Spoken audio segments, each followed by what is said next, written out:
And the board of directors in March authorized a new program for us to do some work in this area. And we actually, just this past month, hosted our first webinar. We called it Data Sanity. We expected maybe 50 sites to participate. We had almost 200 sites participate. That was 1,700 nurses.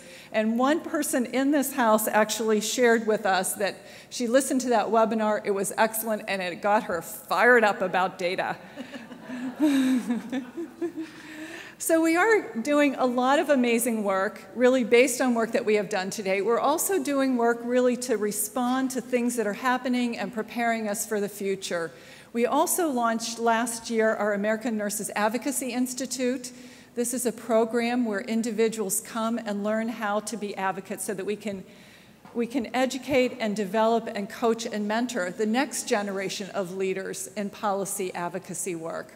So we had 25 fellows actually come and participate. They spent 3 days here in Washington, D.C., got some education, went up on the Hill, did some visits, and then now we're going through some mentored experiences to actually make changes within their home state.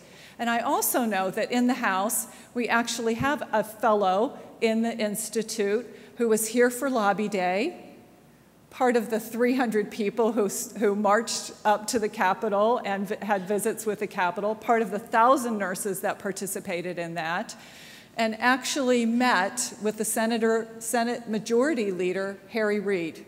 What a great orientation to how to advocate.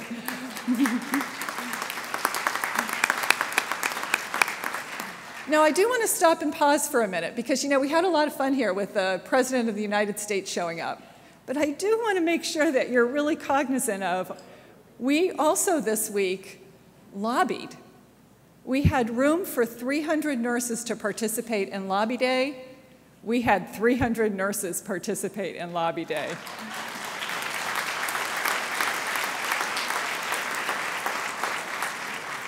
And while we had some 12-second conversations with the White House, we actually had a team of people meeting with the Senate Majority Leader. We hit it from both ends. And so one of the things, too, that I will tell you is, now that we have healthcare reform kind of moving in the right direction, we are able to turn our attention to safe staffing, because it has had to be a bit on the back burner on the national level.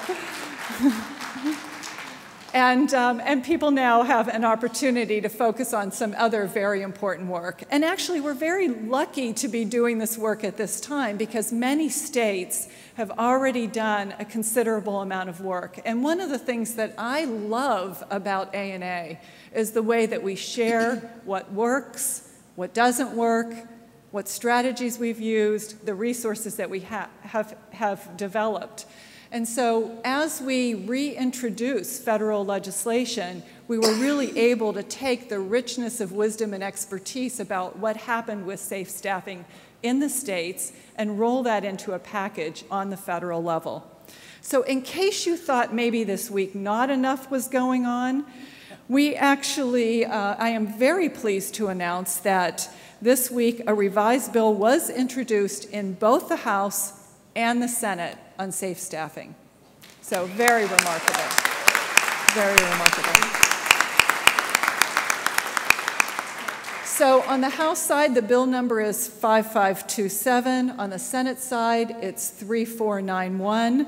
Some of our congressional leaders who have been already involved in this are, of course, Congresswoman Capps, a nurse, a Democrat from California. Congressman LaTourette of Ohio, and actually our president tells me I pronounced his name wrong. And Congresswoman Ginny Brown-Waite, a Republican from Florida. And on the Senate side, it was our friend and colleague, Senator Inouye from Hawaii, who introduced the bill. So great progress being made in this area. I do also want to share with you that one of the roles that an association plays, particularly in the information age, is to be a go-to resource for information. So whenever there is something happening out there that you need to know about, we are developing tools and resources for you to be able to use. So we do have a safe staffing website. We are in the process of gearing up and even updating that because we know that we're going to be focusing on this pretty hot and heavy. We also, whenever there is breaking news, think about H1N1. We provide a site and reference and materials to give you the latest information, the most accurate information, the resources that you need to not only respond to patients, but to respond in a way that protects yourself so that you can continue to take care of patients.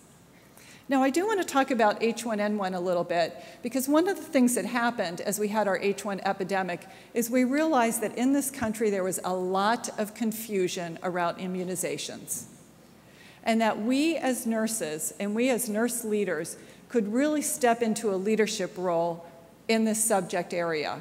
And so we have gotten a grant. We have launched a project that is called Bringing Immunity to Every Community.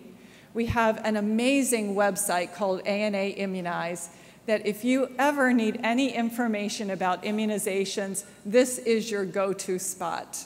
And so it's just an example of how ANA responds not only to the emergent crisis, that urgent sort of need, but really digs underneath to say, how do we create policies, tools, and resources to support nursing practice for when this might occur again? How do we create the base and infrastructure? How do we plant a seed today that we may need to use in the future? Another example of really responding very quickly in an emergency was, of course, with the earthquake that occurred in Haiti. And not only did we support nurses who were interested in responding immediately, but we supported those nurses in going in a way that made sure that they were protected and safe.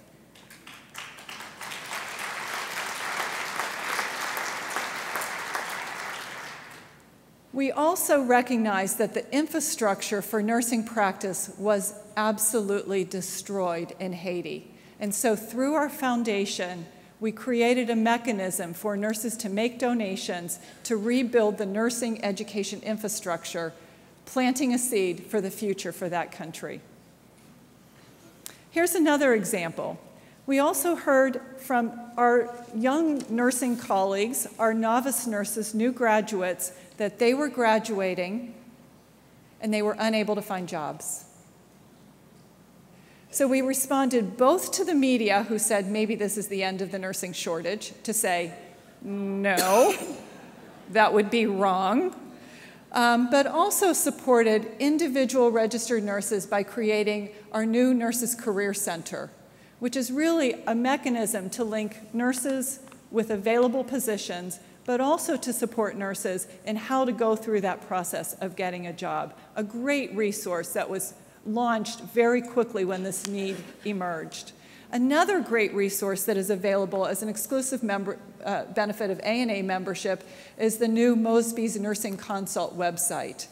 Once again, really on this theme of nurses need information, and nurses want information that is evidence-based and demonstrates best practice. And so this is a go-to source for clinical information that is evidence-based for registered nurses.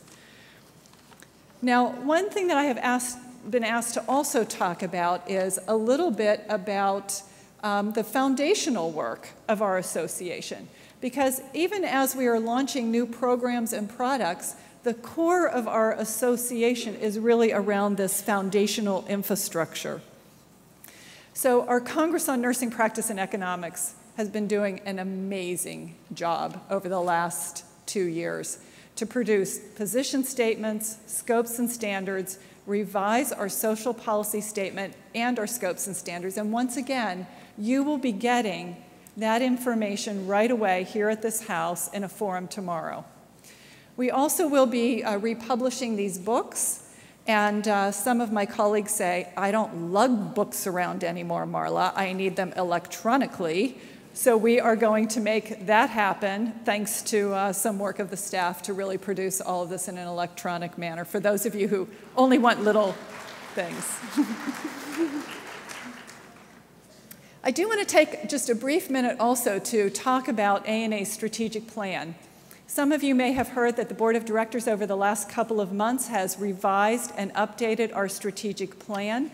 They literally just reviewed and approved that strategic plan this weekend. Less than 48 hours, it was shared with the constituent member association presidents and executive directors in a high-level overview to let them know how the board has really focused and aligned our strategic plan, knowing that all of the work that we could do, that we are doing, is very important, but what is it that is critically most important, that will really accelerate us getting to our desired future? And so the presidents and executive directors of the CMAs were giving a one-page high-level summary. More detailed information will be being provided soon, both to the CMA leadership, but also to our members. So look for that information to come as well. So by now, you should be quite awed, maybe even a little overwhelmed by all that ANA does. I am. And I also hope that by now that you recognize that this all doesn't happen in Washington, D.C. This all doesn't happen in Silver Spring, Maryland. This happens because of all of you. It is all of us working together that really generate this work and make this work happen. So let me say that you all here are at ANA's House of Delegates planting the seeds for our future. The work that you do is incredibly important. Sometimes we have to tackle a few weeds, do a little bit of pruning, but it all really blossoms in the end. We are creating opportunities and the infrastructure for future generations of nurses and the future of healthcare in this country. I want to share with you a quote from Florence Nightingale, where she reminds us to never lose an opportunity to make a practical beginning, however small, because you all know that the seeds that we plant today will germinate over time. It is incredibly important work that you do. I am humbled and awed. Thank you for your energy, for your passion, for your commitment in determining the future of nursing and healthcare in this country. Thank you.